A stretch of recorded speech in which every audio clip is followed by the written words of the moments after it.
कि गई समीप महेश तब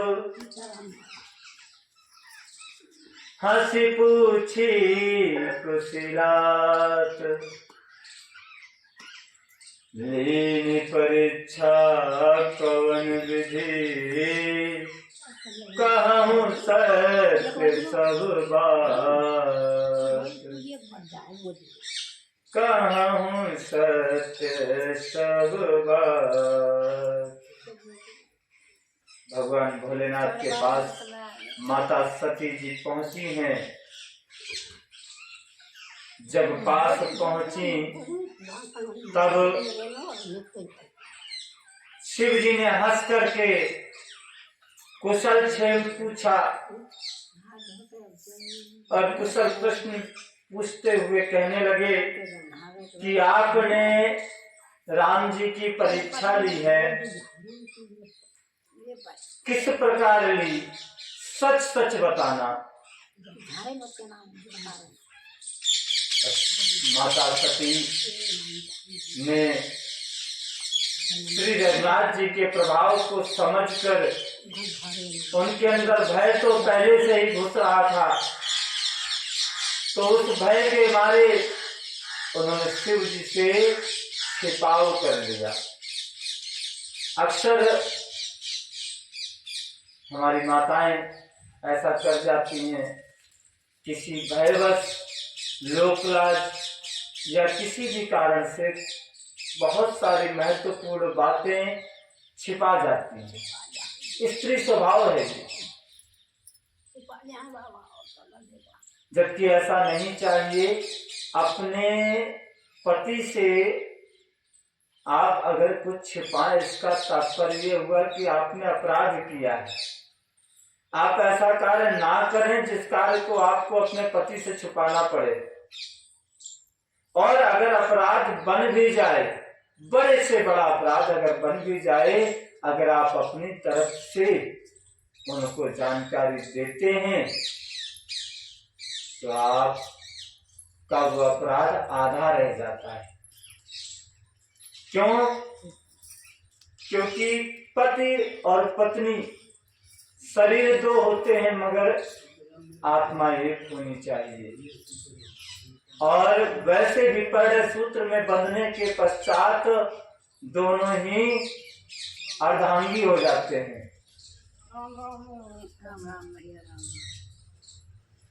तो पति के हर सुख दुख में पत्नी का अधिकार होता है और पत्नी के हर सुख दुख में पति का अधिकार होता है। ऐसा नहीं है कि केवल सुखी सुख में हमारा अधिकार है, दुख में हमारा अधिकार नहीं। जिस प्रकार हम दुख पर अपना अधिकार, सुख पर अपना अधिकार जताते हैं, उसी प्रकार हमको दुख में भी अधिकार के साथ हिस्सेदारी देनी चाहिए। पर जिस क्षण हम ये नहीं समझते हैं, वही अपराध कर बैठते हैं।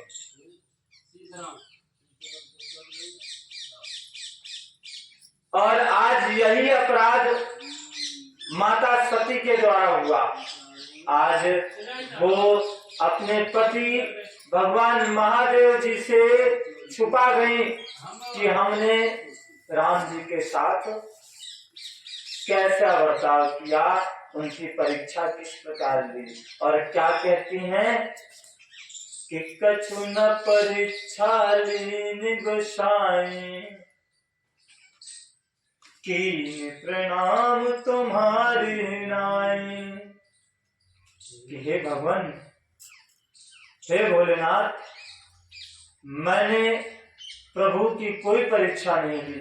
मैं यहाँ से जा रही थी तो आपकी बात को हमने यथार्थ समझा और हम जान गए कि आप सर्वज्ञाता हैं, आपसे कुछ छिपा नहीं रह सकता और आप मिथ्या नहीं बोलते, इसलिए आप गलत नहीं हो सकते। इसलिए जैसे आपने प्रणाम किया वैसे ही मैंने भी प्रणाम किया और मैंने कोई परीक्षा नहीं दी।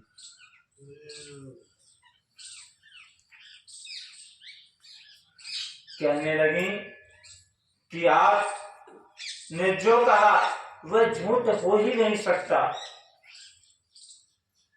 मेरे मन में पूरा विश्वास है। तब भगवान शिव जी ने ध्यान करके देखा, ध्यान लगाकर देखा तो सती जी ने जो चरित्र किया था, जो माया रचने का प्रयास किया था, वो सब भगवान भोलेनाथ जान गए। और फिर उन्होंने प्रभु की माया को सर नवाया, क्योंकि जो कुछ हो रहा है, सती ने जो भी किया वो सती ने नहीं किया, प्रभु की माया ने कराया है। ऐसा विचार किया कि अगर सती ने मुझसे झूठ भी बोला तो प्रभु की माया ने झूठ बुलवाया। पर भोलेनाथ जी ने यह तो जान लिया कि हरि की इच्छा है, राम जी की इच्छा है। पर सती ने माता सीता का वेश धारण किया और सीता जी हमारी माता हैं।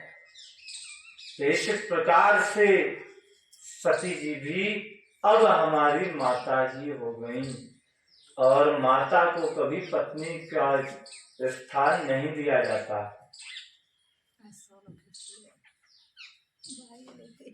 यह जानकर शिव जी के मन में बड़ा दुख हुआ, बड़ा विषाद उत्पन्न हुआ।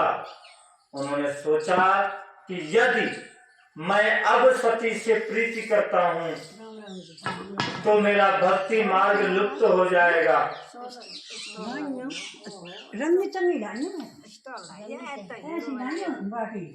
और बहुत बड़ा अन्याय हो जाएगा।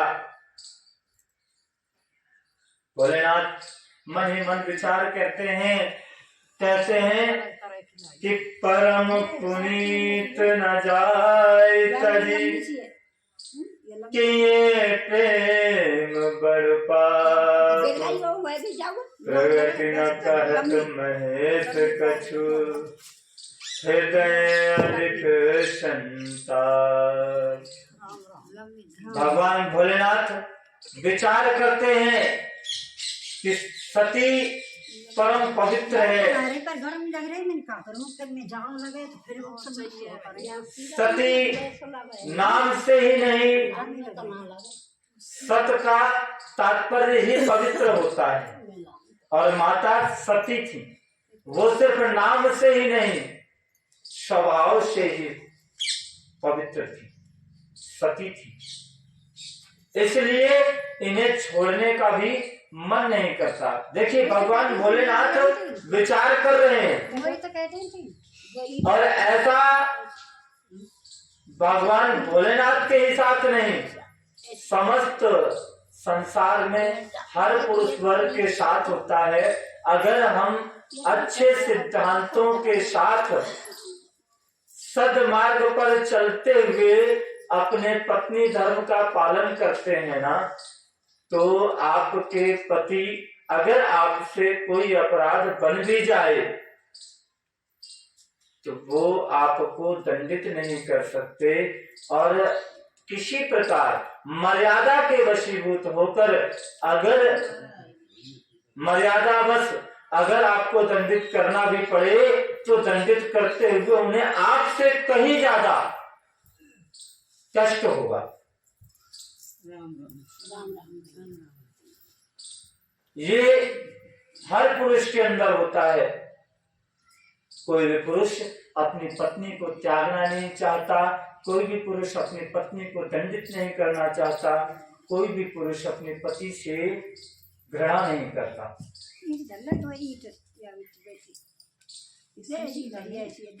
यही स्थिति हमारे भगवान भोलेनाथ की भी है इस समय।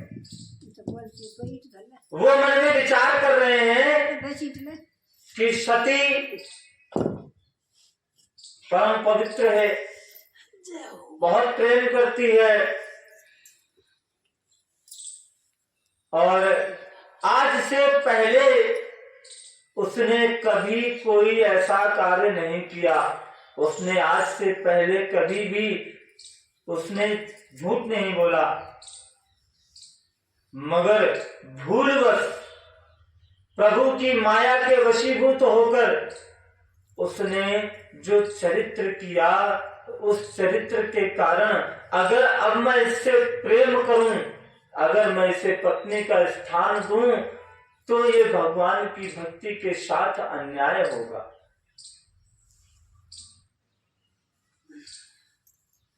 प्रकट करके महादेव कुछ भी कह नहीं रहे हैं, परंतु उनके हृदय में बड़ा भारी दुख हो रहा है।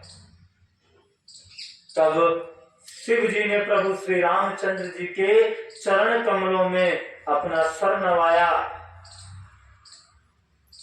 मन ही मन प्रभु का स्मरण करते ही उनके मन में यह आया कि सती के इस शरीर से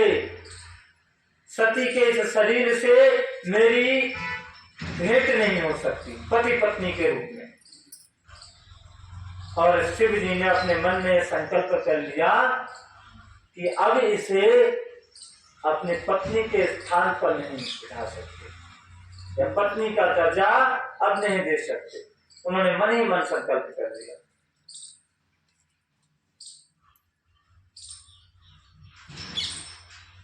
एहि सती भेट मोहिनाही, शिव संकल्प कीन मन माही। ऐसा विचार करते ही स्थिर बुद्धि के भगवान भोलेनाथ श्री रघुनाथ जी का सुमरण करते हुए कैलाश की ओर चल पड़े। चलते समय जब उन्होंने संकल्प लिया तो आकाशवाणी हुई, साधु साधु।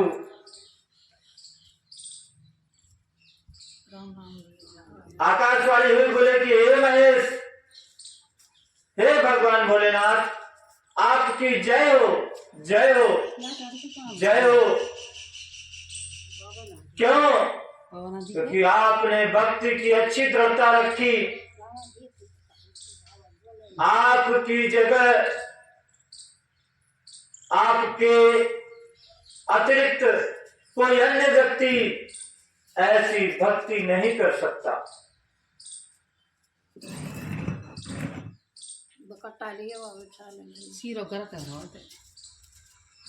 कहने लगे, असपन तुम बिन करई को आना, राम भगत समरथ भगवाना। सुनि न विगिरा सती उर सोचा, पूछा शिव समेत सकोचा। आकाशवाणी हुई कि आपको छोड़कर दूसरा कौन है जो ऐसी प्रतिज्ञा कर सकता है? कोई नहीं, कोई नहीं, कोई नहीं। जैसे ही ये शब्द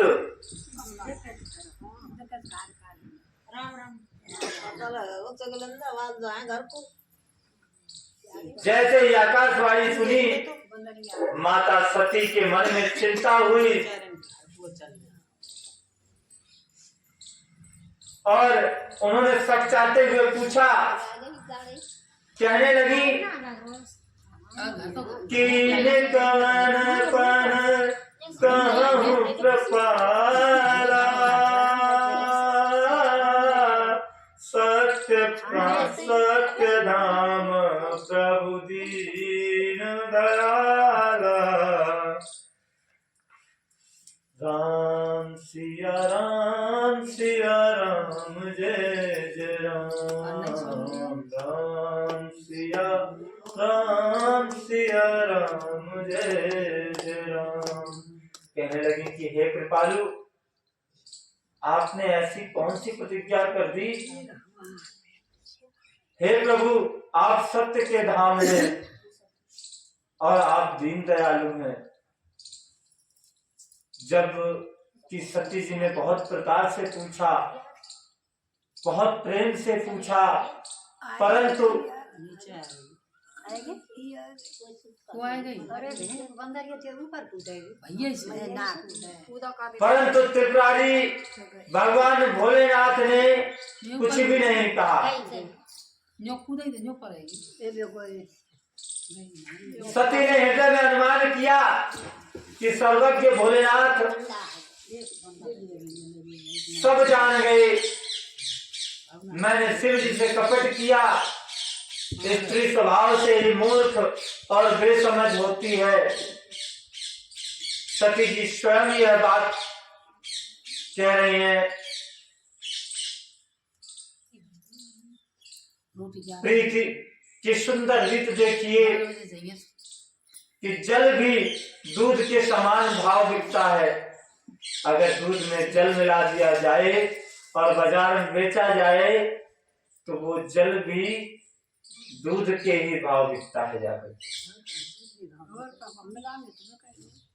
परंतु फिर कपट रूपी खटाई पड़ जाने पर जल अलग हो जाता है और दूध अलग हो जाता है, अर्थात दूध फट जाता है और स्वाद जाता रहता है। इसी प्रकार से जो प्रेम है अगर निस्वार्थ है, कपटहीन है, जब तक उसमें जल है, प्रेम के साथ प्रेम रूपी जल जब मिलाया जाता है तो उस एक समान, यानी कि एक अमीर और एक गरीब मित्र होता है। जब तक दोनों में आपस में छल नहीं होता, कपट नहीं होता है, तब तक वो दोनों मित्र कहीं भी जाते हैं दोनों को बराबर सम्मान मिलता है। एक साथ कहीं भी जाते हैं तो बराबर सम्मान मिलता है। लेकिन जब छल की शुरुआत हो जाती है, जब कपट की शुरुआत हो जाती है तो नींबू का निचोड़ना हो जाता है, दूध फट जाता है। तब फिर वो दोनों अलग अलग दिखने लगते हैं, जल अलग और दूध अलग। यही प्रेम का स्वरूप है। और आज यही स्थिति हमारे भगवान भोलेनाथ और माता सती के बीच में हुई है। अपनी करनी को माता सती जी हृदय में विचार कर रही हैं।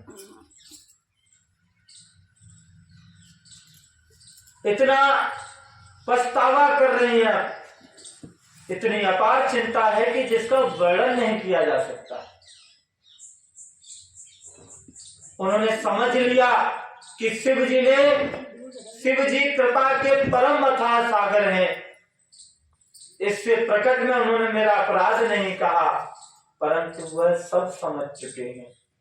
शिव जी का रूप देखकर सती जी ने जान लिया। रुक क्या देखा कि जब कैलाश पहुंचे तो जैसे ही माता सती ने अपने स्थान पर बैठने का प्रयास किया, अर्थात वामंग में बाएं हाथ पर जब बैठने का प्रयास किया तो भगवान भोलेनाथ ने उनका स्थान उठा करके दाहिनी तरफ रख दिया। दाहिनी तरफ माँ का स्थान होता है और बाएं तरफ पत्नी का स्थान होता है। यानी अपने पूजनीय जो होते हैं, हम लोग भी पूजा करते हैं या अपने बड़ों के साथ उठते बैठते हैं, तो अपने पूजनीयों को, जो हमारे पूजनीय हैं, बड़े हैं, उनको हमेशा अपने दाहिनी तरफ स्थान देना चाहिए। माँ के साथ बैठे, अपने पिताजी के साथ बैठे, अपने बड़े भाई के साथ बैठे, या जो भी रिश्ते में हमसे बड़े होते हैं, स्वयं उनके बाएं ओर बैठना चाहिए। और यही पति और पत्नी में भी होता है। पति को श्रेष्ठ बताया गया है, इसलिए पत्नी का स्थान वामंग होता है और पति का स्थान दाएं तरफ होता है। तो जब भगवान भोलेनाथ ने उनका आसन बाएं तरफ से उठा करके दाएं तरफ रख दिया तो माता सती समझ गई कि भगवान भोलेनाथ सब जान चुके हैं और अब इन्होंने मेरा त्याग कर दिया है। प्रेम बस ये मुझसे कुछ नहीं कह रहे हैं, ये मुझसे प्रेम भी करते हैं, इस वजह से ये मुझसे कुछ नहीं कह रहे हैं, लेकिन इन्होंने मुझसे पत्नी के अधिकार छीन लिए। अपना पाप समझकर वह हृदय में व्याकुल हो उठी और उनसे कुछ कहते नहीं बन रहा था, परंतु हृदय में भीतर ही भीतर कुमार के आवे के समान अत्यंत हृदय जल रहा था। जब कुमार मिट्टी के बर्तन बना करके जलाते हैं तो पूरा लाल हो जाता है, तो उसी प्रकार से धो करके जल रहे। भगवान भोलेनाथ ने सती को चिंता युक्त जाना, तो जानकर उन्हें सुख देने के लिए कई प्रकार की अनेक सुंदर कथाएं कही। वहां पर शिव जी ने अपनी प्रतिज्ञा याद करके बड़े बड़ के पेड़ के नीचे पद्मासन लगाकर बैठ गए। भगवान भोलेनाथ ने अपना स्वाभाविक रूप संभाला। उनकी अखंड अपार समाधि लग गई। समाधि भी कैसी लगी? सती बसहि कैलाश तब, अधिक सोच मन माहि, मर्म न को जान कछु, जुग सम दिवस शिराहि। तब कैलाश सती जी कैलाश पर रहने लगी। उनके मन में बड़ा दुख हुआ। इस रहस्य को कोई कुछ भी नहीं जानता था। उनका एक एक दिन युग के समान बीत रहा था। सती जी के हृदय में नित्य नया भारी सोच होता कि मैं इस दुख समुद्र के पार कब जाऊंगी। मैंने जो रघुनाथ जी का अपमान किया और फिर पति के वचनों को झूठा जाना, अब एक एक अपने अपराध याद आते जा रहे हैं। पर कहते तो हैं, अब पछताए होत का जब चिड़िया चुग गई खेत। इसलिए हर कर्म करने से पहले यह मानव जीवन हमको बहुत सावधानी पूर्वक अपने गृहस्थ धर्मों का निर्वहन करते हुए राम नाम की प्राप्ति के लिए मिला है।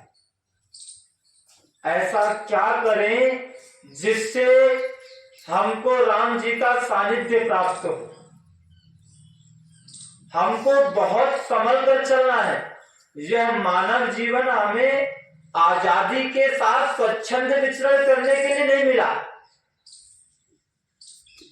आजादी का जीवन जीने के लिए तो पशु पक्षी जलचर नभचर अन्यत्र बहुत सारे हैं, क्योंकि वो भोग योनियां हैं। उनको अपना जीवन अपने पूर्व जन्म के जो भी कष्ट हैं, जो भी पाप किए हुए हैं, उनका भोग भोगना है। इसलिए वो स्वच्छंद है। और वो स्वच्छंद रहकर भी सुखी नहीं होते।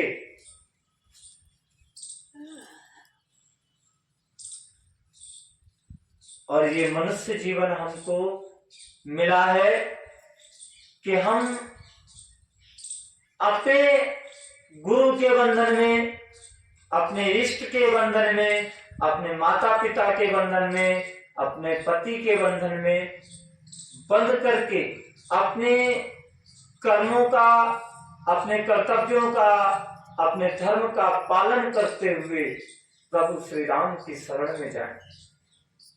अगर हम ऐसा करने में सफल होते हैं तो कोई ऐसा नहीं है जो आपको प्रभु श्री राम के लोक में वैकुंठ धाम में जाने से रोक पाए। कोई ऐसा नहीं है जो आपको जन्म मरण के बंधन से मुक्त कर पाए।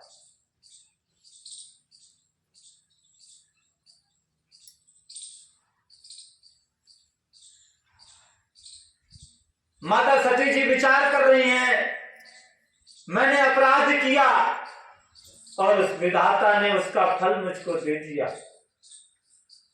आज मैं मेरे पति की नहीं हूं, जो उचित था वही किया।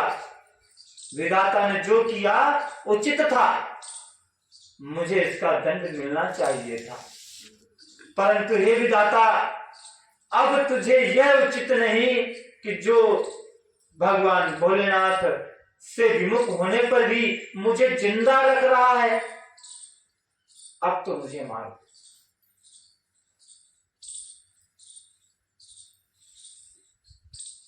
सती के हृदय की ग्लानि कुछ कही नहीं जाती थी।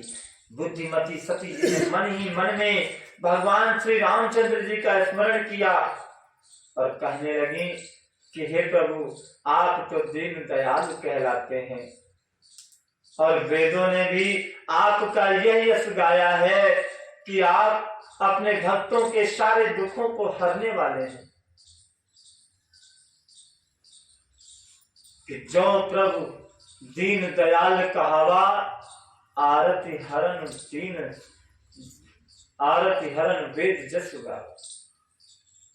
वेदों ने भी ऐसा कहा है कि आप आरती अर्थात दुखी व्यक्तियों के दुख को हरने वाले हैं। तो मैं विनय करम कर जोरी और छूटो बेग देह यह मूली। अब मैं आपसे, अगर ऐसा सत्य है तो मैं आपसे हाथ जोड़कर विनती करती हूँ कि यह देह मेरी जल्दी छूट जाए। अब मुझसे मेरे पति, मेरे महादेव से वियोग सहन नहीं होता। यदि मेरा शिव जी के चरणों में प्रेम है और मेरा यह प्रेम का व्रत मन वचन कर्म और आचरण से अगर सत्य है, तो क्या कहती हैं सती माता कि अगर ऐसा है तो सब दर्शी सुनिए प्रभु, करो सो बेगी उपाय। होई मरण जही बिनहि श्रम, दुसह विपत्ति बिहाय। तो हे समदर्शी प्रभु सुनिए और शीघ्र यह उपाय कीजिए कि जिससे मेरा मरण हो जाए और बिना ही परिश्रम यह पति परित्याग रूपी असह्य विपत्ति दूर हो जाए। अच्छा देखिए, भगवान भोलेनाथ ने भी मन ही मन यह संकल्प किया कि मेरा सती के इस शरीर से अब पति पत्नी का कोई संबंध नहीं। इसका मतलब ये नहीं कि आदिशक्ति से नहीं, उन सती से नहीं, मगर सती के शरीर से पति पत्नी का संबंध समाप्त कर लिया। अब वही उसी का जवाब माता सती भी कह रही हैं भगवान श्री राम से कि हे प्रभु, अब आप कुछ ऐसा उपाय करें कि जिससे बिना परिश्रम किए मेरा यह शरीर ही छूट जाए, ताकि मैं पति के परित्याग रूपी असह्य विपत्ति से दूर हो जाऊं। दक्ष श्रुता सती जी इस प्रकार दुखित थी कि उनको इतना दारुण दुख था कि जिसका वर्णन नहीं किया जा सकता। 87,000 वर्ष बीत जाने पर अविनाशी शिव जी ने समाधि खोली। तुलसीदास जी लिखते हैं कि बीते संवत सहस्र 87 सहस्त्र वर्ष बीत गए। तजी समाधि शंभु अविनाशी, राम राम शिव सुमिरन लागे।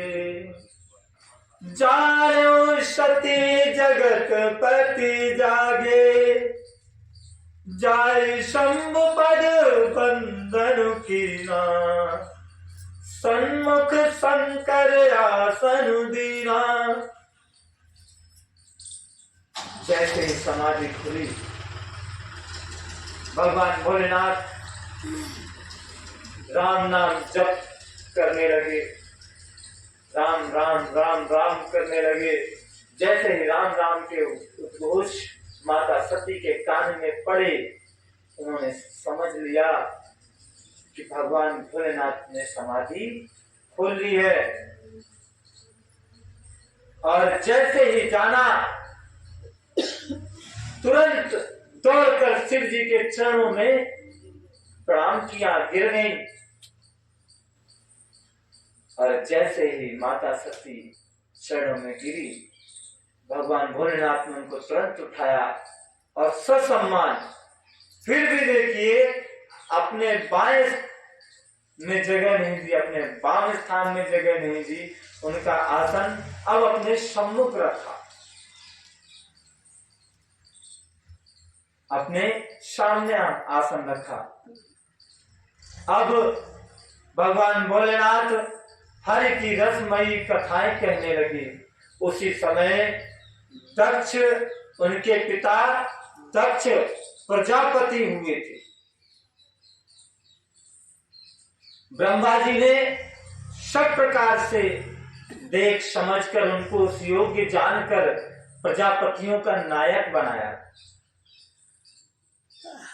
और कहा गया है कि अचानक से अगर किसी को बड़ा पद दे दिया जाए तो उसमें अहंकार हो जाता है, और अहंकार के वशीभूत हो जाने पर व्यक्ति अपने सबसे पहला जो कार्य करता है, अपने दुश्मनों को जलाना या किसी प्रकार उनके मन को दुखी किया जाए।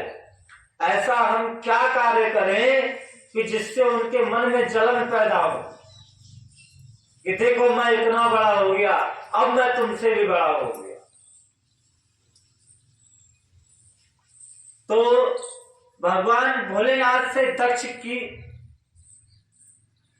शत्रुता सी थी, शत्रु भाव थे उनके मन में भगवान भोलेनाथ के प्रति। जब दक्ष ने इतना बड़ा अधिकार पाया, दक्ष को प्रजापतियों का भी राजा बना दिया गया, तब उनके हृदय में अत्यंत अभिमान आ गया। और जगत में ऐसा कोई पैदा नहीं हुआ जिसको प्रभुता पाकर मद ना हुआ। तुलसीदास जी ने भी कहा है कि नहीं को अस जन्मा जग माही, प्रभुता पाए जाहि मद नाहि।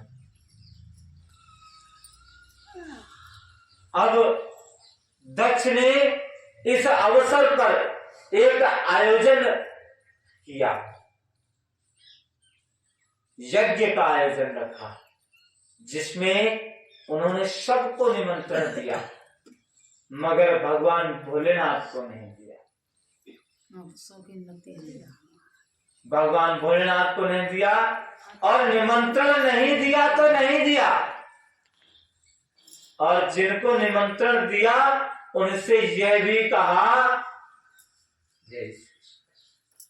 कि भैया आप सबको अपने वाहन कैलाश से होते हुए ही लाना है। अपने वाहन कैलाश के से होते हुए ही लाने हैं। अब कर दी जलाने वाली बात।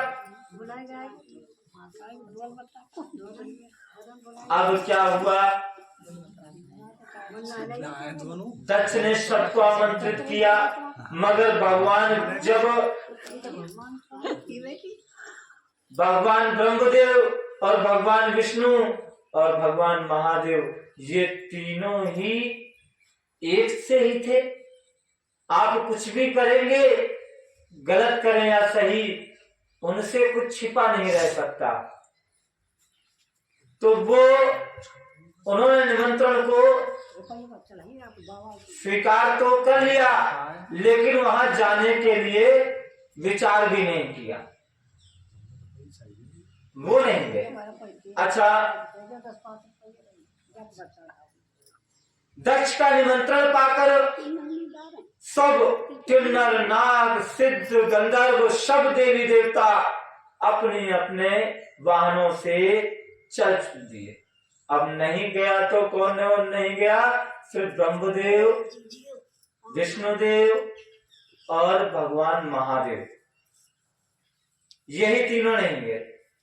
बाकी सभी देवी देवता, सब ऋषि नाग किन्नर सिद्ध महात्मा सब के सब पहुंच गए। सिर्फ कैलाश के वासी नहीं गए।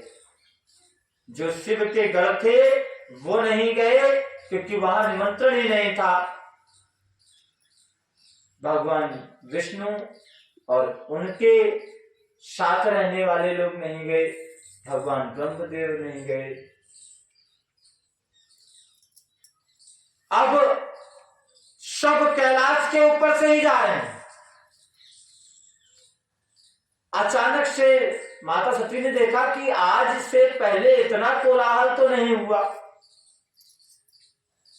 आज से पहले इतने साधन तो हमने जाते नहीं देखे हमारे कैलाश से। आज ऐसा क्या है? तो वो भगवान भोलेनाथ के पास पहुंची, ने प्रणाम किया, पूछने लगी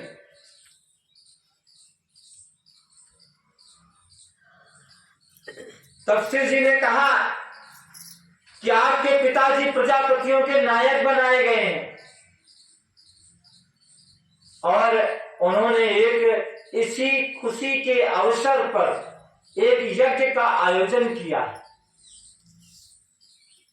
एक यज्ञ का आयोजन किया है जिसमें सारे देवी देवता आमंत्रित हैं और यह सभी देवी देवतागण, ऋषि मुनि सिद्ध, ये सब के सब वहीं जा रहे हैं। पिता के यज्ञ की बात सुनकर माता सती अत्यंत प्रसन्न हो गई। अब सोचने लगी कि यदि महादेव जी मुझे आज्ञा दे दें तो मैं अपने इसी बहाने कुछ दिनों के लिए पिता के घर हुआ,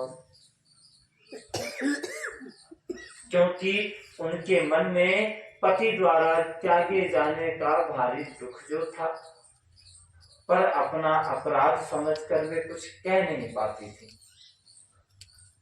आखिर सती जी ने डर और संकोच के साथ प्रेम रस से सनी हुई अपनी वाणी में कहने लगी, अपनी बात रखने का प्रयास कर रही हैं। और कैसे कहती हैं कि पिता भवन उत्सव परम जो प्रभु आयसु होई, तो मैं जाऊं कृपा करें, सादर देखन सोई। हे प्रभु, हे प्रभु, मेरे पिता के घर जैसा कि आपने बताया बहुत बड़ा उत्सव है, यदि आपकी आज्ञा हो तो हे कृपा के धाम, मैं आदर सहित उसे देखने जाऊं। भगवान भोलेनाथ ने बहुत प्यारी सीख दी है। कहने लगे कि कहेहु नीक मोरेहु मन भावा, यह अनुचित नहीं नेवत पठावा। कहने लगे कि तुमने बात तो बहुत अच्छी की है कि जाना चाहिए, परंतु यह मेरे मन को भी अच्छी लगी है, लेकिन उन्होंने न्योता नहीं भेजा है और बिना निमंत्रण के जाना नहीं चाहिए। अगर आप वहां जाएंगे तो अनुचित होगा। दक्ष ने अपनी सभी लड़कियों को बुलाया, अपनी सारी कन्याओं को बुलाया, किंतु हमसे वैर होने के कारण अपने मन में वह हमसे शत्रुता मानते हैं। इसी कारण से उन्होंने आपको भी बुला दिया। अरे मुझे ना बुलाते, कम से कम आपको तो निमंत्रण भेज सकते थे, तब जाना उचित होता। एक बार की बात है कि भगवान ब्रह्मा जी की सभा में जब उन्हें पहली बार प्रजापति बनाया था और उस वक्त भी वो आयोजन कर रहे थे, तो भगवान ब्रह्मा जी की सभा थी, वहां पर हम भी गए, विष्णु जी भी गए और सभी गए। दक्ष का भी निमंत्रण था। हाँ, हम तो सभा में गए और दक्ष आयोजन का निमंत्रण करने हेतु आया। और वहां अन्य देवी देवता भी थे। जैसे ही दक्ष ने कदम रखा, समस्त देवी देवता खड़े हो गए। समस्त देवी देवता उनके सम्मान में खड़े हो गए। खड़ा नहीं हुआ तो कोई, सिर्फ भगवान ब्रह्मा जी, भगवान विष्णुदेव और भगवान महादेव जी खड़े नहीं हुए। अच्छा, दक्ष ब्रह्मपुत्र थे, इसलिए दक्ष के पिता हुए, और ब्रह्मा जी भगवान विष्णु के नाभि कमल से पैदा हुए थे, इसलिए भगवान विष्णु को दक्ष ब्रह्म से भी ऊंचा मानते थे। और विष्णु भक्त थे, वो भगवान विष्णु को वो अपना इष्ट मानते थे, इसलिए भी वो भगवान विष्णु का सम्मान करते थे। किंतु भगवान महादेव से उनका कोई संबंध भी नहीं था। और उसके अलावा माता सती ने उनकी इच्छा के विरुद्ध भगवान महादेव से विवाह किया था। इस कारण से जब भगवान महादेव खड़े नहीं हुए तो उन्होंने भगवान महादेव का अपमान कर दिया।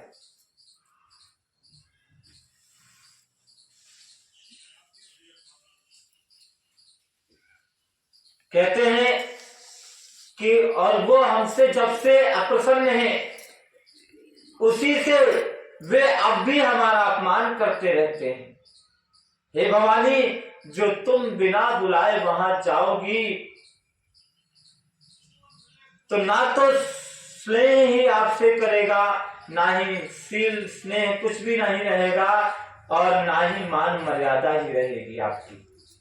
आपकी मर्यादा समाप्त हो जाएगी। जबकि इसमें संदेह नहीं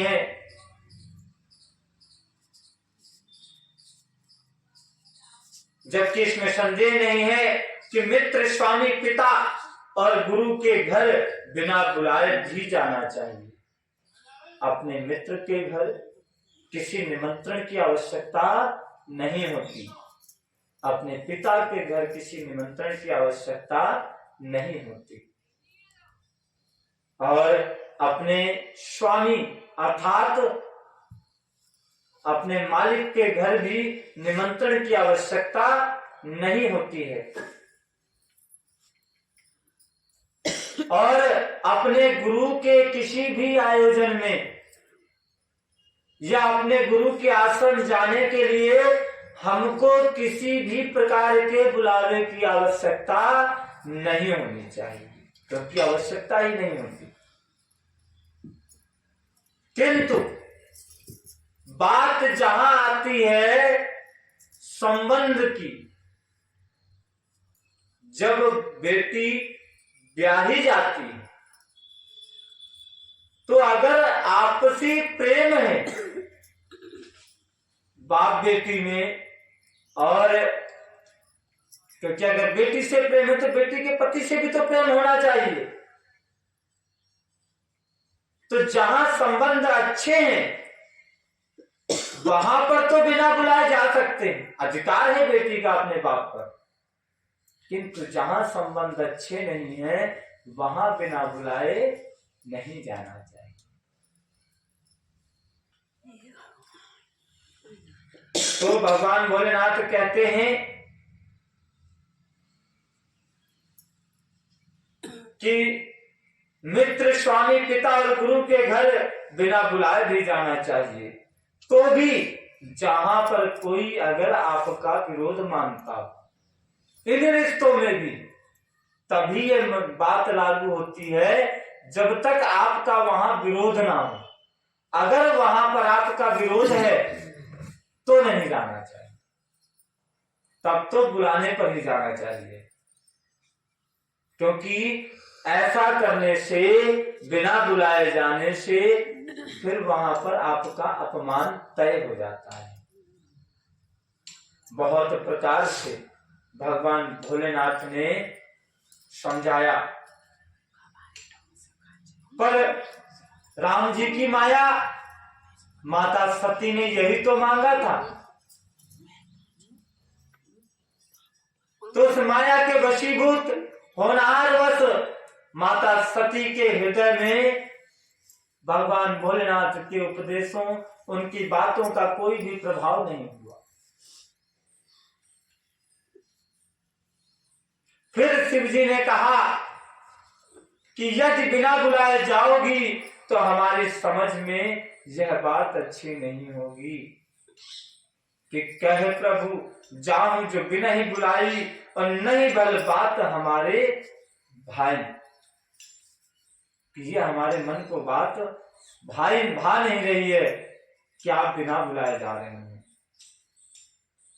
कि कहीं देखा हर जनत कहीं देखा हर जतन बहु, रहे न दक्ष कुमार, दिए मुख्य गण संग तब, विदा की त्रिपुरारी। जब किसी प्रकार भी समझाने पर माता सती नहीं समझी तो भगवान भोलेनाथ ने अपने मुख्य गण उनके साथ भेजे, भेज करके उनको विदा किया। आपकी इच्छा है तो हम आपकी इच्छा दबाएंगे नहीं, आप बिल्कुल अपने पिता के यहाँ जाइए, मगर सावधान रहिएगा, वहां आपका अपमान भी हो सकता है। भवानी, माता भवानी जब अपने पिता के घर पहुंची, दक्ष के घर पहुंची, तब दक्ष के डर के मारे किसी ने उनकी आओ भगत भी नहीं की। किसी ने उनसे जो अभिवादन शब्द होते हैं, अभिवादन सूचक शब्द होते हैं, उनका भी किसी ने प्रयोग नहीं किया। कोई प्रेम भरी निगाह से किसी ने उनके कुशल क्षेम भी नहीं पूछी। केवल एक माता थी जो उनसे प्रेम से मिली, बहनें बहुत मुस्कुराती हुई मिली। दक्ष ने तो उनकी कुशल तक नहीं पूछी। जो पिता थे उन्होंने तो उनसे उनकी कुशल भी नहीं पूछी कि आप कैसे हैं, आपके घर में कैसा है, कि बेटी कैसी भी हो। अगर अपने बाप के घर आती है, कितनी भी नफरत क्यों ना हो, लेकिन ये एक मर्यादा होती है कि बाप अपनी बेटी से कुशल क्षेम पूछता है। मगर दक्ष ने ये भी नहीं किया। सती ने अपने अपमान के सब घूंट पीती जा रही थी।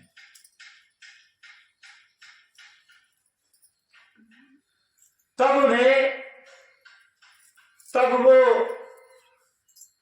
यज्ञ मंडप की तरफ गई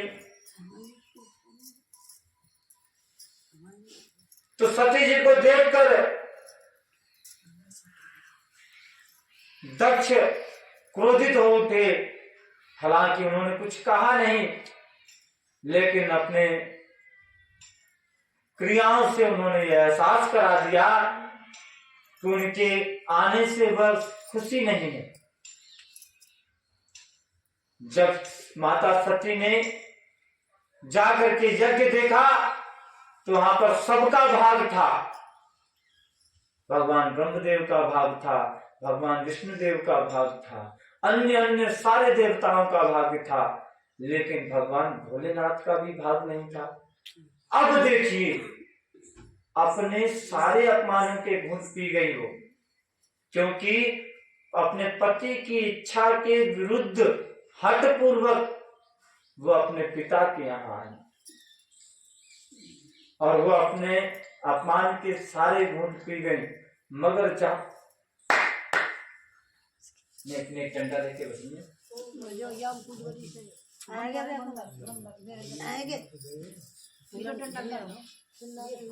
जहां पर उनके पति का अपमान उन्होंने देखा, वहीं पर वो क्रोधित हो उठी। तुलसीदास जी ने भी कहा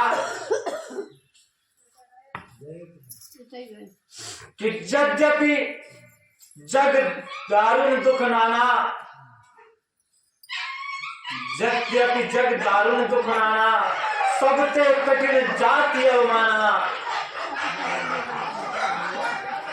समुझ सो सती भयंवती क्रोधा, बहुविध जननी कीन प्रबोधा।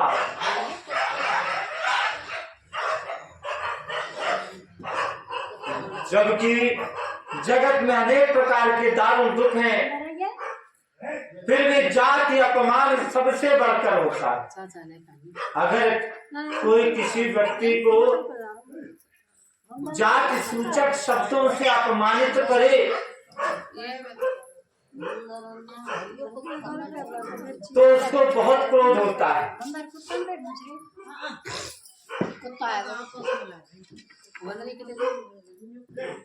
और इस अपमान को सबसे अधिक अपमान माना जाता है। और पत्नी की जात अपने पति से पहचानी जाती है। अलग अलग गोरफन के आगे यह समझकर माता सती को अत्यंत क्रोध हुआ। माता ने उन्हें बहुत प्रकार से समझाया बुझाया, पर अपने पति का अपमान कोई स्त्री अगर झेल जाए तो फिर वो पत्नी ही नहीं हो सकती। माता सती अत्यंत क्रोधित हो रही हैं।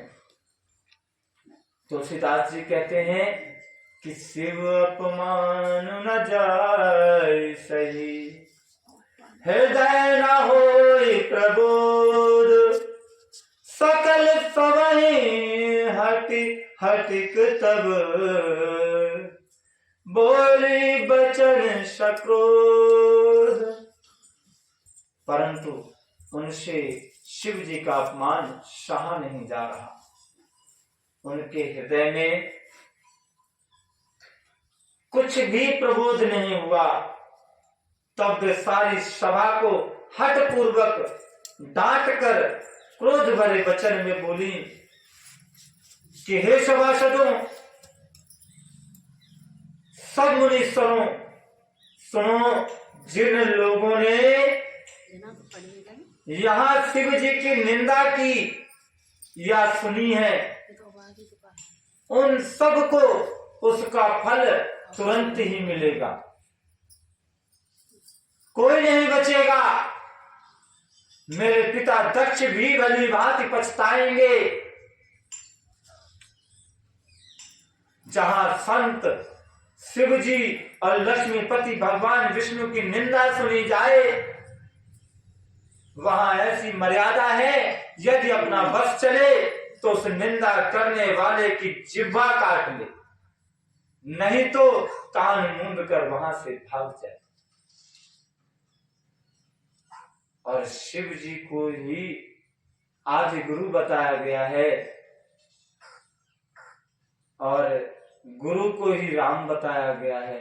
अर्थात कि एक अपने गुरु भगवान विष्णु, भगवान भोलेनाथ, यानी अपने इष्ट और अपने गुरु की कोई भी बुराई सुननी नहीं चाहिए। अगर कोई सुनता है वहीं सुन करके रुका रहता है तो वो राम जी का द्रोही हो जाता है।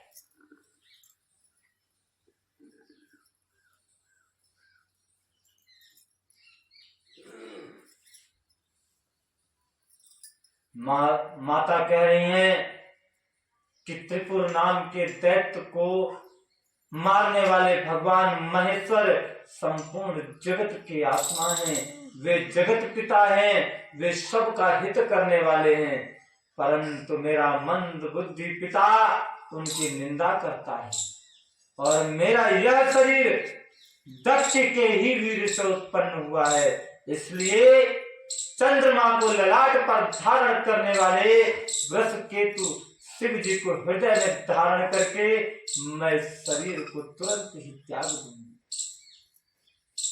ऐसा कहकर सती जी ने उस योग की यज्ञ की अग्नि में अपना शरीर भस्म कर डाला। सारी यज्ञशाला में हाहाकार मच गया। इसलिए सती के मरण की जैसे ही खबर सुनी, शिव जी के गढ़ यज्ञ का विध्वंस करने लगे। यज्ञ विध्वंस होते देखकर मुनीश्वर भृगु जी ने उसकी रक्षा की।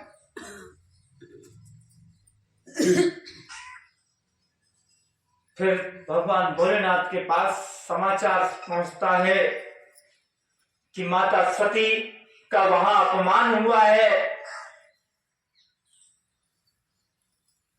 तो तुलसीदास जी लिखते हैं कि समाचार सब शंकर पाए, वीरभद्र कर कोप पठाए, यज्ञ विध्वंस जाए तिनकी ना, सकल सुरन विधिवत फल दीना। भगवान भोलेनाथ अत्यंत क्रोध में आ गए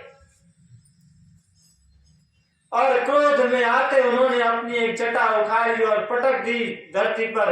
वहीं से वीरभद्र जी उत्पन्न हुए और वीरभद्र जी को आदेश किया कि जाओ और जाकर के सभी को उनकी करने के अनुसार फल देकर के आओ। भगवान भोलेनाथ का आदेश पाकर वीरभद्र चल दिए हैं। जाकर के वहां यज्ञ का विध्वंस कर दिया और सब देवताओं को उनकी करने के अनुसार उचित फल दिया। दक्ष की जगत प्रसिद्ध वही गति हुई जो शिव द्रोही की हुआ करती है। यह इतिहास सारा संसार जानता है। दक्ष का सर उड़ा दिया भगवान भोलेनाथ ने और फिर बहुत सारे देवी देवताओं से बहुत मनाने पर उनके सर पर बकरे का सर लगाया। बहुत कहने पर सती ने मरते समय भगवान हरि से यह वर मांगा कि मेरा जन्म जन्म में शिव जी के चरणों में अनुराग रहे। तुलसीदास जी कहते हैं सती मरत हरि सन बर मांगा, जन्म जन्म से पद अनुरागा, ते ही कारण ही गिर ग्रह जाए, जननी पार्वती तनु पाई। इसी कारण से वही सती माता गिरिराज हिमाचल के घर जाकर पार्वती के शरीर से जन्म लिया। जब से उमा जी हिमाचल के घर जन्मी तब से वहां सारी सिद्धियां संपत्तियां छा गई। मुनियों ने जहां तहां सुंदर आश्रम बना लिए और हिमाचल ने उनको उचित स्थान दिए। उस सुंदर पर्वत पर बहुत प्रकार के नए नए वृक्ष सदा पुष्प फल युक्त हो गए और वहां बहुत तरह की मणियों की खाने प्रकट हो गए। सारी नदियों में पवित्र जल बहता है। अब वहां पर पक्षी पशु भ्रमर सभी सुखी रहते हैं, किसी को कोई कष्ट नहीं होता। सब जीवों ने अपना स्वाभाविक वैर छोड़ दिया है। सभी आपस में पर्वत पर सभी परस्पर प्रेम से रहते हैं। पार्वती जी के घर आ जाने से पर्वत ऐसा शोभायमान हो रहा है कि जैसा राम भक्ति को पाकर एक भक्त शोभायमान होता है। उस पर्वत राज के नित्य नए नए मंगलोत्सव होते हैं, जिसका ब्रह्मादि यश गाते हैं। जब नारद जी ने यह समाचार सुना कि हिमाचल गिरिराज हिमाचल के पुत्री हुई और पुत्री कोई और नहीं माता सती जी ही है, तो वे कौतुक से हिमाचल के घर पधारे। पर्वतराज ने उनका बड़ा आदर सम्मान किया, चरण धो करके उनको उत्तम आसन दिया। और ऐसा होना चाहिए कि जब आपके घर कोई संत आता है तो उसको ससम्मान बड़े प्रेम से उत्तम आसन देना चाहिए। आपके घर से रुष्ट होकर ना जाने पाए, ऐसा ध्यान रखना चाहिए। पर रुष्ट होने का मतलब यह नहीं है कि वो आपके घर पे यूं कहे ना भैया मुझे अपने घर में आ दो हिस्सा दे दे। मतलब जो संत होता है वो धन का लोभी नहीं होता, अर्थ से उसको कोई मतलब नहीं होता। अर्थ और काम इनसे तो उसे कोई मतलब ही नहीं होता, उसको धर्म के सहारे मोक्ष प्राप्त करना होता है। उसको धर्म के सहारे मोक्ष प्राप्त करना होता है। इसलिए जो धर्म के सहारे मोक्ष का पथिक है उसके लिए ऐसी बात कही गई है। मगर इस चोले का सम्मान तो हमको सबको करना होता है।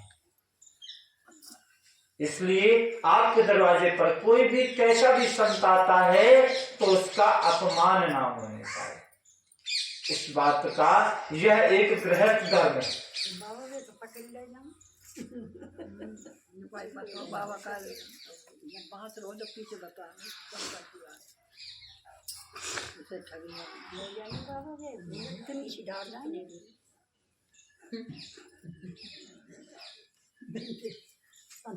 जैसे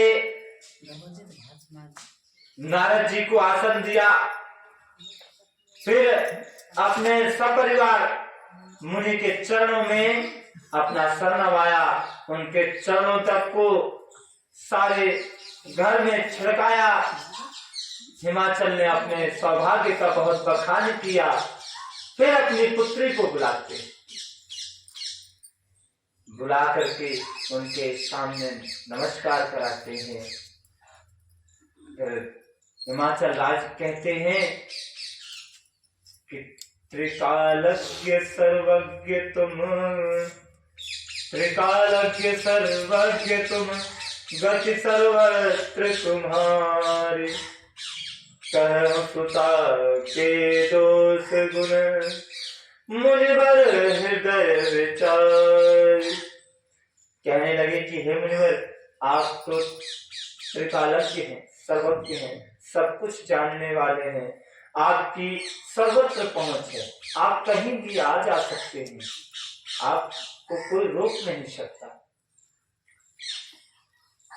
आप इस कन्या के दोष गुण अपने हृदय में विचार करके मुझसे कहिए कि इसके दोष क्या है, इसके गुण क्या है।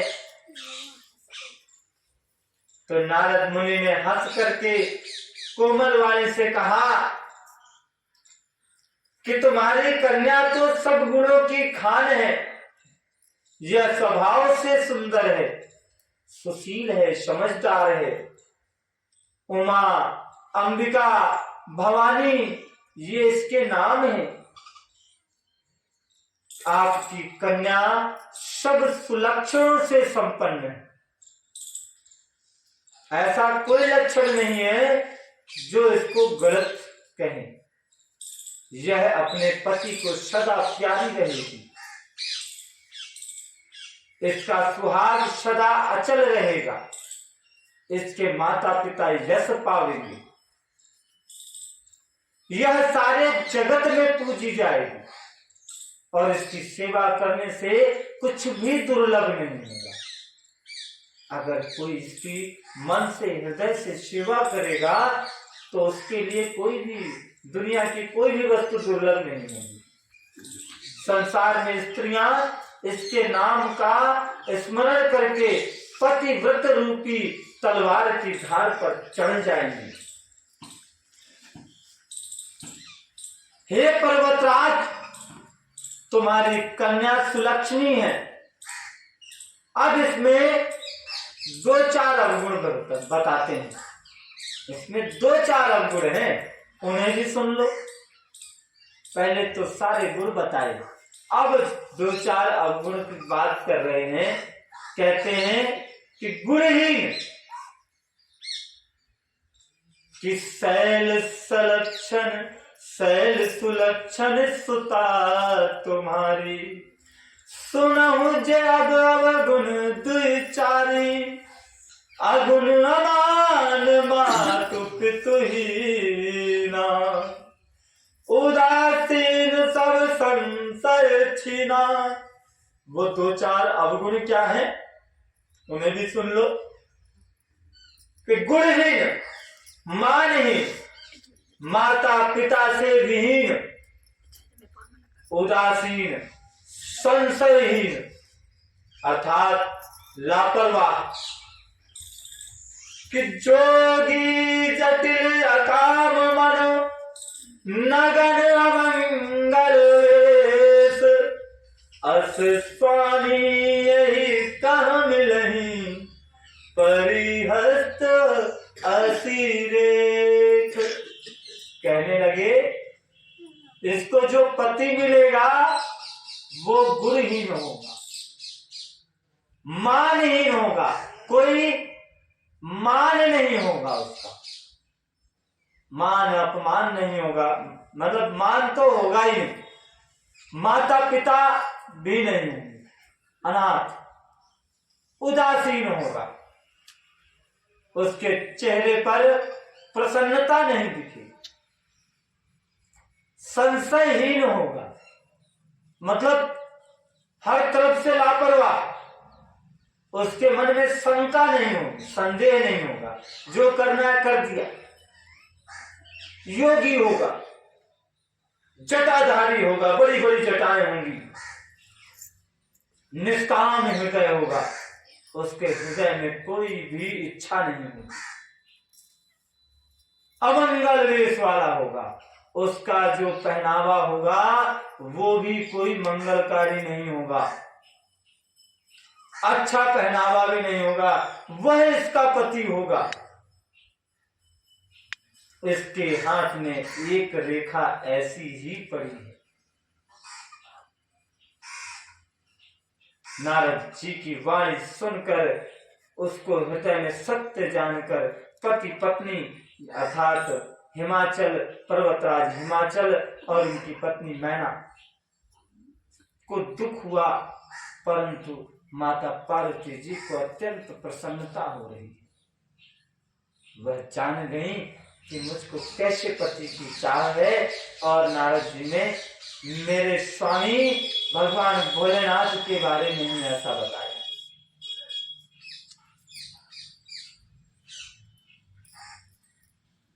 नारद जी ने भी इस रहस्य को नहीं जाना, क्योंकि सबकी बाहरी दशा एक सी होने पर भी भीतरी समझ भिन्न भिन्न थी। सारी सखियां पार्वती, पर्वतराज हिमवान और मैना सभी के शरीर पुलकित थे और सभी के नेत्रों में जल भरा। देव ऋषि के वचन असत्य नहीं हो सकते। पार्वती ने उन वचनों को हृदय में धारण कर लिया। उन्हें शिव जी के चरण कमलों में स्नेह उत्पन्न हुआ, परंतु मन में यह संदेह हुआ कि उनका मिलना कठिन है। अवसर ठीक ना जानकर उमा ने अपने प्रेम को छिपा लिया। फिर वे एक सखी की गोद में जाकर बैठ गए। देव ऋषि की वाणी झूठी ना होगी, यह विचार कर हिमवान, मैना और सारी चतुर सखियां चिंता करने लगी कि मेरी पार्वती के लिए ऐसा पति, कैसे उसका जीवन कटेगा। हर माँ बाप ये चाहता है कि मेरी पुत्री संपन्न घर में, समृद्ध घर में और सम्मानित कुल में ब्याही जाए, ताकि उसको कोई दुख ना हो, उसको हर जगह मान सम्मान प्राप्त हो।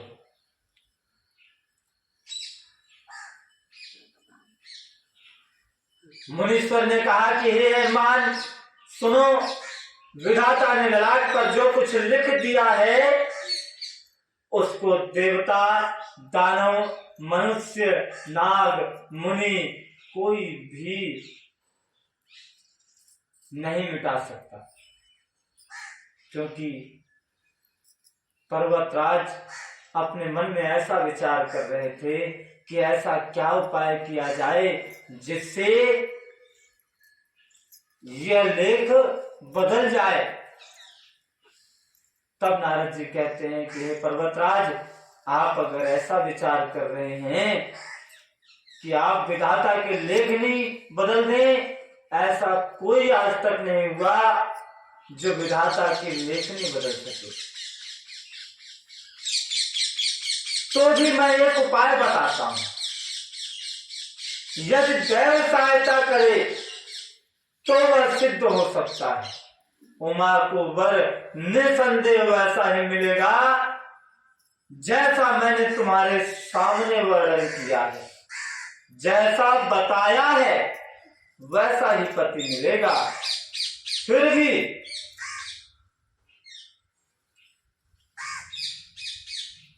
मैंने वर के जो जो दोष बतलाए हैं वे मेरे अनुमान से वे सभी शिव जी में,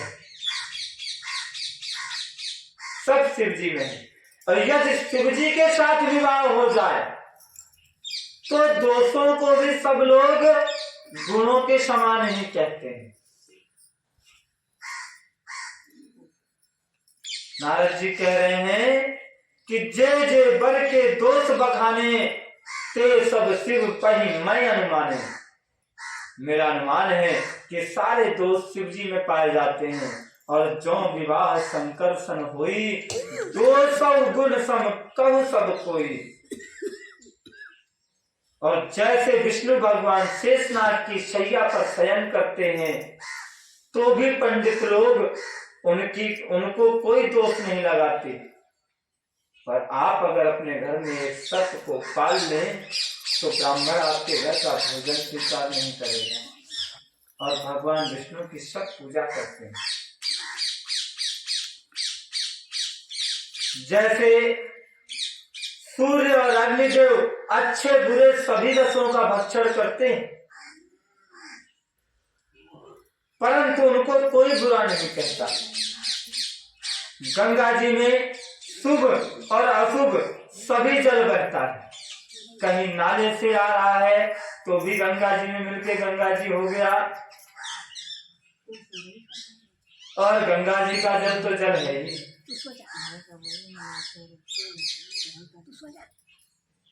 टाइम क्या हो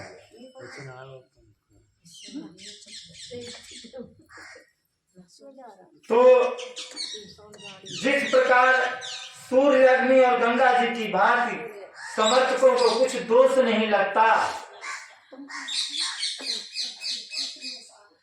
यदि मूर्ख मनुष्य ज्ञान के अभिमान से इस प्रकार होड़ करते हैं तो वे कल्प भर के लिए नरक में पड़ जाते हैं। भला कहीं जीव भी ईश्वर के समान सर्वथा स्वतंत्र हो सकता है? गंगा जल से भी बनाई हुई मदिरा को जानकर संत लोग कभी उसका पान नहीं करते, पर वही गंगा जी में मिल जाने पर गंगा जल की पवित्र हो जाती है।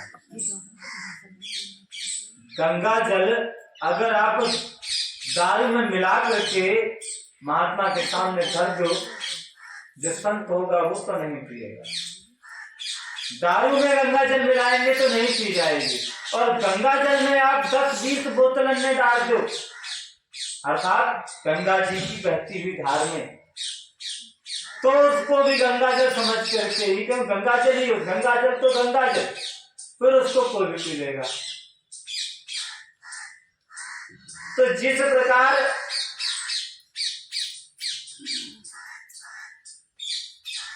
ईश्वर और जीव में बस वैसा ही भेद तुलसीदास जी ने बताया। शिव जी सहजता से ही समर्थ हैं, क्योंकि वे ईश्वर हैं, इसलिए इस विवाह में सब प्रकार से कल्याण।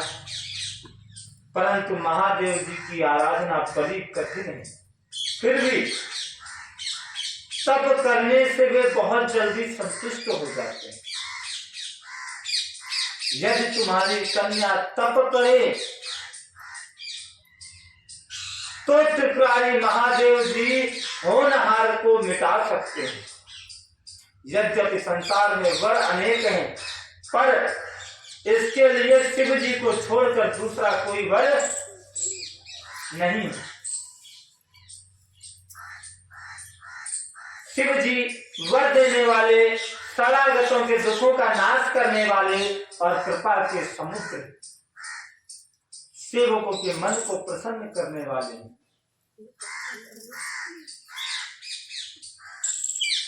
शिव जी की आराधना किए बिना करोड़ों योग जप करने पर भी वांछित फल नहीं मिलता, ऐसा नारद जी कह रहे हैं।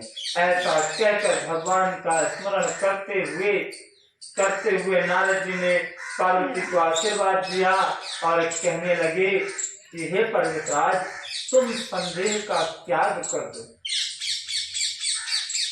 अब यह कल्याण ही होगा। जो कहकर नारद मुनि ब्रह्मलोक को चले गए।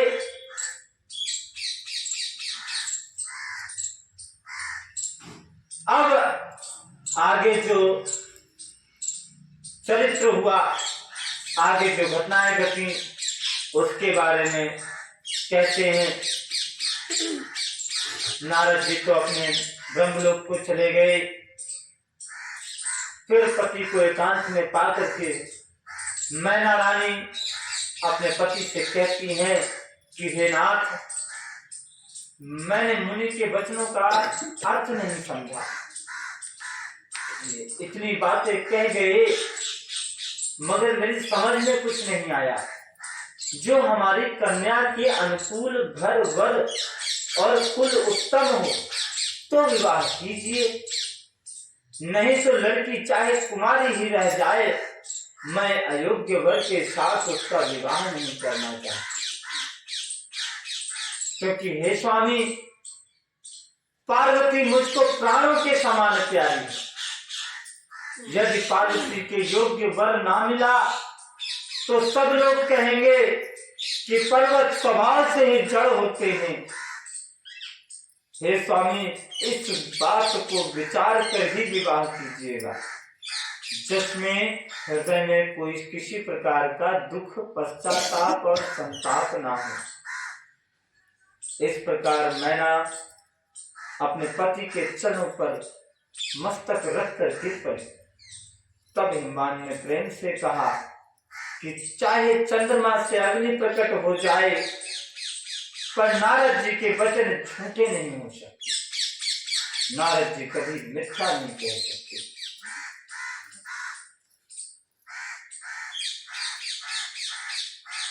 हिमाचल जी कहते हैं कि प्रिया सोच परिहरहु सबु, सुमरियो से भगवान, पार्वती निर्मय उजनी, सोई करहि कल्याण, सोई करहि कल्याण।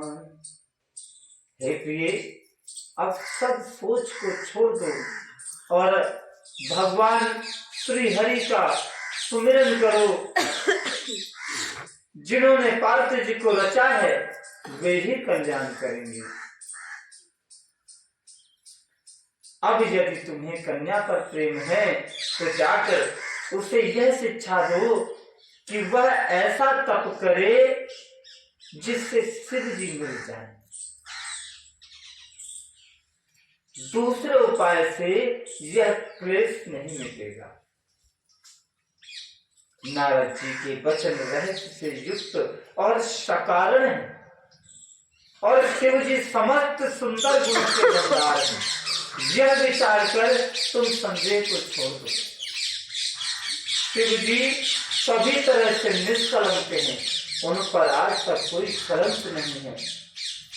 अपने पति के वचन सुनकर मन में प्रसन्न होकर मैना उठकर तुरंत पार्वती के पास गई और पार्वती को देखकर उनकी आंखों में आंसू भर आए। उसे स्नेह के साथ गोद में बिठा लिया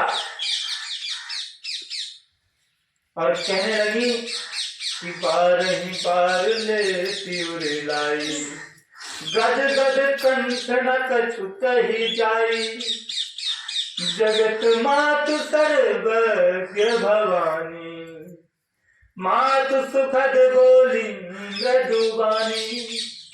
फिर बार बार उसे हृदय से लगाने लगी। प्रेम से मैना का गला भराया, कुछ कहा नहीं जा रहा था। जगत जननी भवानी जी तो सर्वज्ञ ठहरी। माता के मन की दशा को जानकर वे माता को सुख देने वाली वाणी से कहने लगी। क्या कहती हैं कि सुनहि मातु मैं दीख अस, सपन सुनावो तो, सुंदर गौर सुविप्र वर, असुपुर शिव मोहि। हे माँ सुन, मैं तुझे सुनाती हूँ कि मैंने ऐसा स्वप्न देखा है कि मुझे सुंदर गौरवर्ण श्रेष्ठ ब्राह्मण ने ऐसा उपदेश किया है कि हे पार्वती, नारद जी ने जो कहा है उसे सत्य समझकर तू जाकर जप कर। फिर यह बात तेरे माता पिता को भी अच्छी लगी। तप सुख देने वाला है और दुखों का नाश करने वाला है। तप के बल से ही ब्रह्मदेव भगवान ब्रह्मा जी ने संसार को रचा है और संसार को रचते रहते हैं। और तप के ही बल से भगवान विष्णु सारी सृष्टि का पालन करते हैं और तप के ही बल से भगवान शंभु जगत का संहार भी करते हैं। और ये तीनों तप किसका करते हैं? तीनों तप भी तो हमारे राम जी का ही करते हैं। आगे भी इसकी कथा आएगी।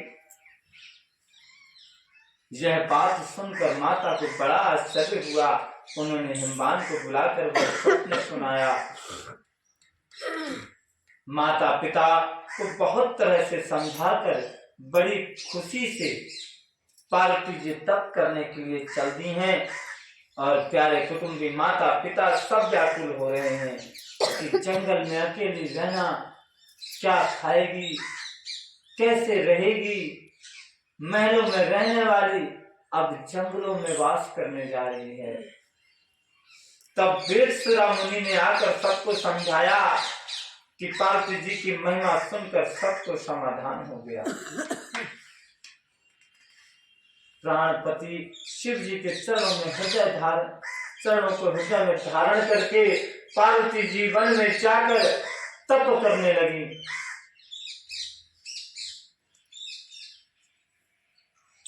पार्वती जी का अत्यंत सुकुमार शरीर तप के योग्य नहीं था, तो भी पति के चरणों का स्मरण करके सब भोगों को तज दिया। और उनका तप कितना भयानक हुआ कि प्रभु के चरणों में, भगवान भोलेनाथ के चरणों में हर दिन नया अनुराग उत्पन्न होता। तब में ऐसा मन लगा कि अपने शरीर की सारी सुध भूल गई। 1000 वर्ष तक उन्होंने सिर्फ मूल और फल खाए, कंद मूल फलों का सेवन किया, अन्न का त्याग कर दिया। फिर 100 वर्षों तक फलों का भी त्याग कर दिया, मात्र साग खा करके बिताए। फिर कुछ दिन जल का आहार किया और साग का भी त्याग कर दिया। कुछ दिन पश्चात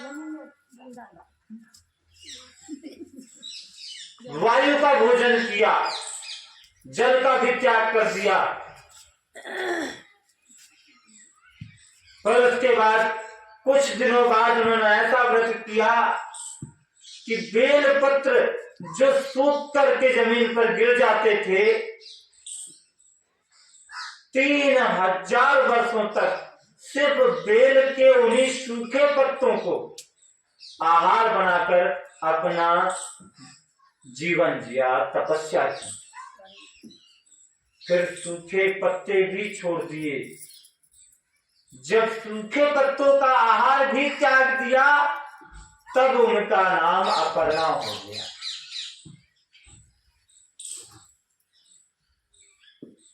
तब से उमा का शरीर क्षीण होता जा रहा था। तब से हमारी माता का शरीर बहुत कमजोर होता जा रहा था। उसे देखकर एक आकाशवाणी हुई, और आकाशवाणी क्या कहती है कि भयो मनोरथ सफल तब सुनो गिरिराज कुमारी, परिहर दुसह कलेश सब अब मिली त्रिपुरारी। हे पर्वतराज की कुमारी, सुनो, तुम्हारा सारा मनोरथ पूरा हुआ, सफल हुआ। तुम अब सारे असह कलेशों को त्याग दो, अपने सारे तपों को त्याग दो। अब तुम्हें शिव जी मिल जाएंगे। हे भवानी, धीर मुनि और ज्ञानी बहुत हुए, पर ऐसा कठोर व्रत, ऐसा कठोर तप आज तक किसी ने नहीं किया। अब तुम इस श्रेष्ठ ब्रह्मा की वाणी को सदा सत्य निरंतर पवित्र जानकर अपने हृदय में धारण कर लो। जब तेरे पिता बुलाने को आवे, तब हट छोड़कर अपने घर चली जाना। जब तुम्हें सप्त ऋषि मिले, तब इस वाणी को ठीक समझना। इस प्रकार आकाश से कही हुई ब्रह्मा की वाणी को सुनते ही पार्वती जी प्रसन्न हो गई और हर्ष के मारे उनका शरीर पुलकित हो गया। याज्ञवल्क्य जी भरद्वाज जी से कह रहे हैं कि मैंने पार्वती का सुंदर चरित्र आपको सुना दिया। अब शिव जी का सुहावना चरित्र सुनो। चिदानंद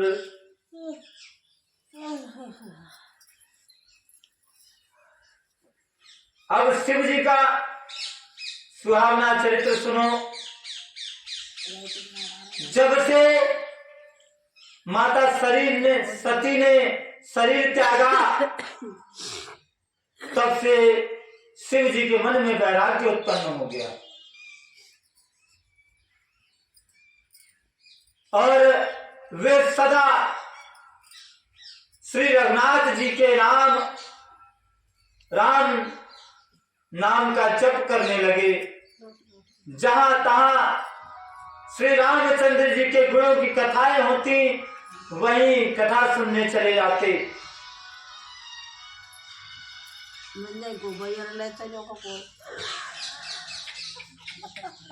और यादव जी महाराज क्या कहते हैं? चिच्चिदानंद सुखधाम शिव विगत मोह मद काम, बिचरहि मई धरि हृदय हरि, सकल लोक अभिराम।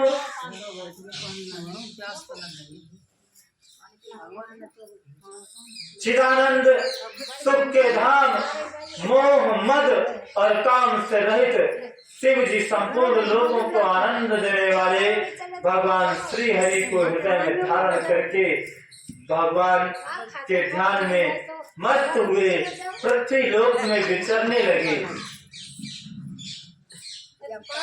वे कहीं मुनियों को ज्ञान का उपदेश करते और कहीं श्री रामचंद्र जी के गुणों का वर्णन करते। जबकि शिव जी निष्काम है, तो भी वे अपने भगवान अपने भक्त के वियोग के दुख से दुखी हैं। एहि विधि गयो काल बहु बीती, नित्य नय होए राम पद प्रीति, नेम प्रेम शंकर कर देखा, अब चल हृदय भगत के रेखा। इस प्रकार बहुत समय बीत गया। भगवान श्री रामचंद्र जी के चरणों में नित्य नई प्रीति होती जा रही है। शिव जी के कठोर नियम, प्रेम और उनके हृदय में भक्ति की अटल टेक को जब राम जी ने देखा, तब कृपालु रूप और शील के भंडार महान तेज पुंज प्रभु श्री रामचंद्र जी प्रकट हुए। उन्होंने बहुत तरह से शिव जी की सराहना की और कहने लगे कि आपके बिना ऐसा कठिन व्रत कौन निभा सकता है। देखिए, एक तरफ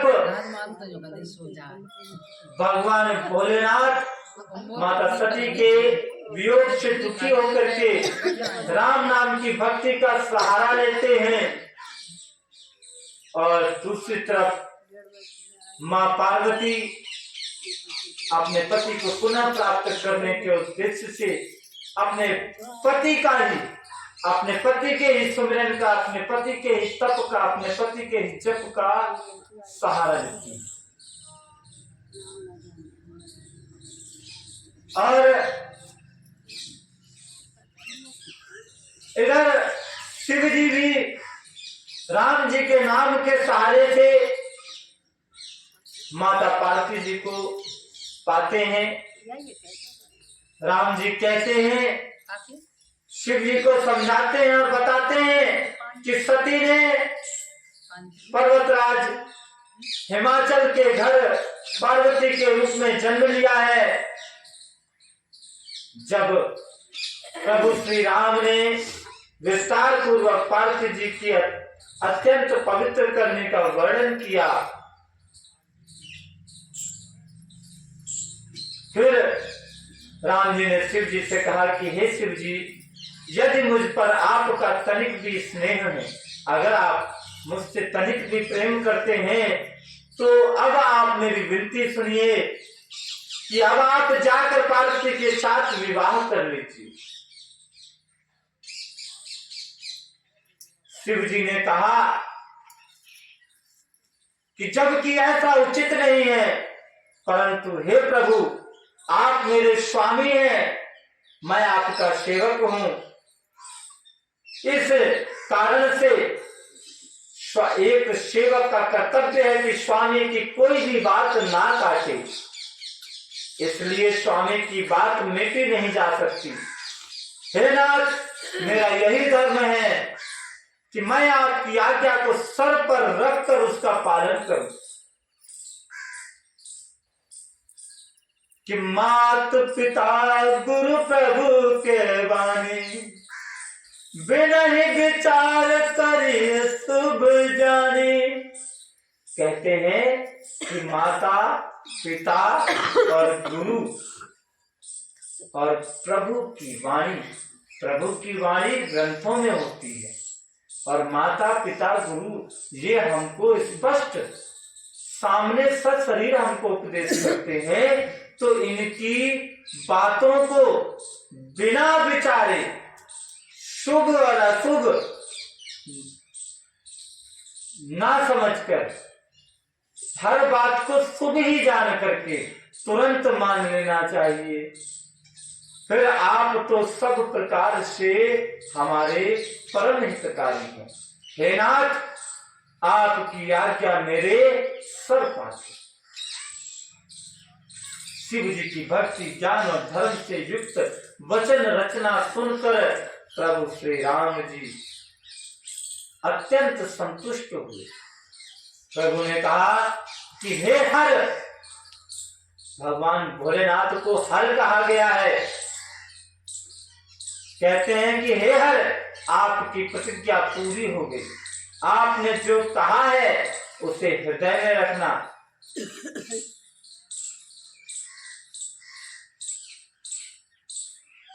इस प्रकार प्रभु श्री रामचंद्र जी अंतर ध्यान हो गए।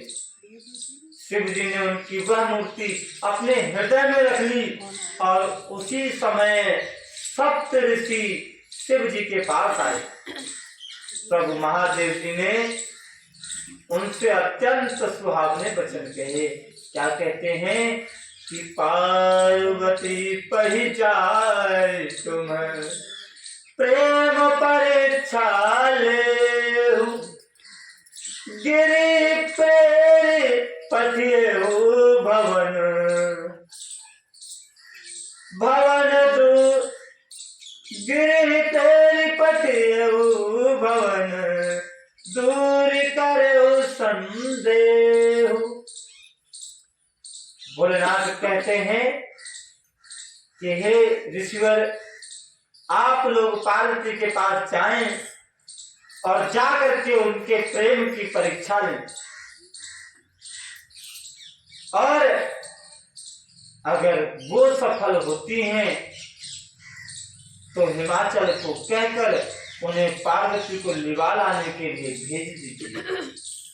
पार्वती को घर भिजवाइए और उनके संदेह को दूर कीजिए।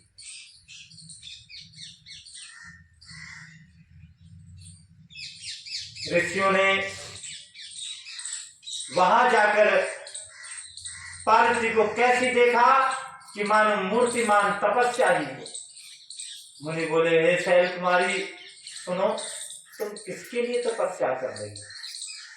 ये इतना कठोर तप क्यों कर रही हो? तुम किसकी आराधना करती हो और तुम्हारी कामना क्या है?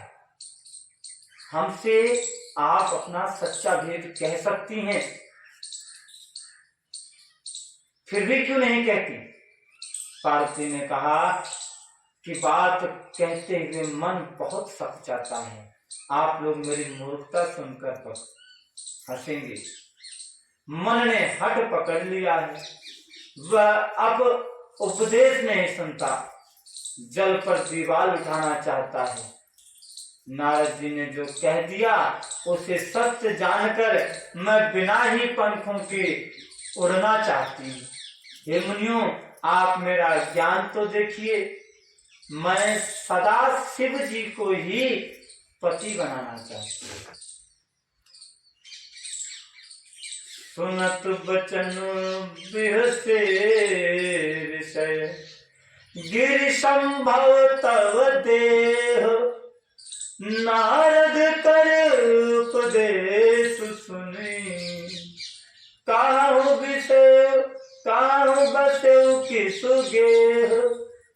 नारद जी की बात सुनते ही ऋषि लोग हंस पड़े। तुमने किसकी बात पर विश्वास कर लिया? तुम्हारा शरीर पर्वत से ही तो पैदा हुआ है। भला कहो कि नारद का उपदेश सुनकर किसका घर बसा है? मैंने तो किसी का घर बसता नहीं देखा।